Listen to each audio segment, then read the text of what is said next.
radio, and a Jay-Z song was on, and a Jay-Z song was on, and a Jay-Z song was on, and a Jay-Z song. Oh, hey, what are you doing there? I guess you want to talk again. I didn't see you there. I was just listening to some jams. I'll turn it off for you. Wow, thanks for coming back so soon. Well, I guess I wanted to talk to you today about the importance of the future of this country. Specifically, though, the generations under us.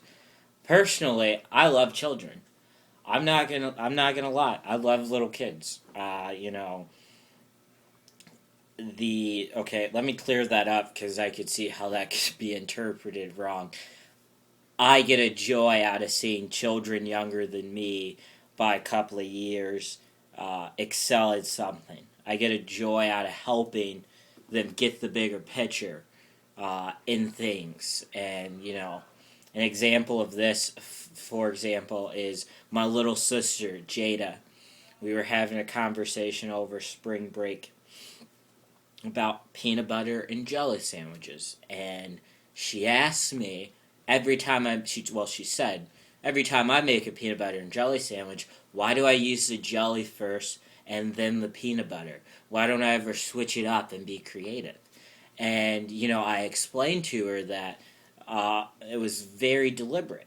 And it was because it's easier to wash the jelly off of the knife and the sink as opposed to going to the peanut butter where you got to get the towel, you got to wipe it off, and, you got to clean it that way.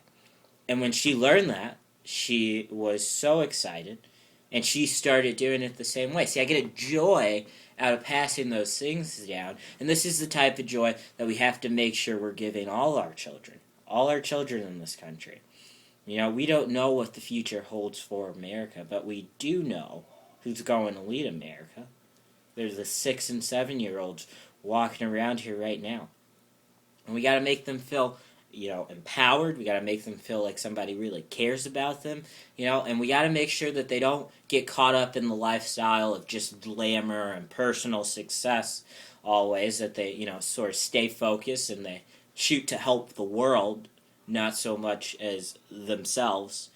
And let me tell you, if we can do that properly, we will come out with this next generation. By God, I'm excited to see how amazing they're going to be.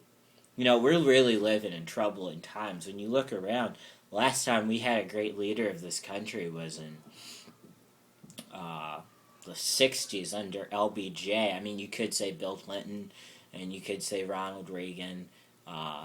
You could say President Obama, but, we have to first let the story happen before we figure out if he was a good leader. But last time we had good leadership, good responsible leadership, I would say, was the 60s. LBJ, the greatest president this nation has ever seen, has done awesome things. And he was able to show our youth then that government is a way for promoting social change when it is necessary. It does not always mean that government is the path to take to promote social change, but it is very beneficial. And from that, look at what happened through the 70s, the 80s, even the 90s, I would say, early 2000s, I would say too. We had an awesome time in this country. Now, however, most of our leaders are corrupt. I mean, if you look at the state of Illinois, what type of example is George Ryan setting for our 6 and 7-year-olds? What type of example is Rod Blagojevich, my favorite governor, setting for our 6 and 7-year-olds? What type of example is that Mayor Daley set when he signed when he sold the streets into a 75-year contract for a little bit of money? That's not the path that we want to take. And if we, make sure that our children understand this isn't the option, you got to fix that. You have to fix that. You can't wait for anybody else to do it, but you personally have to fix that. And show them the benefits of fixing that, how it makes everybody better off. I think we'll come out with a better society. Now, this all, though, is my thought. And I just want to hit on this last thing before, I got to run downtown to the farmer's market. This last thought before I go. We got to make sure we don't get another Kardashian family in this country. You know, it is. I love the girls. Khloe is my favorite.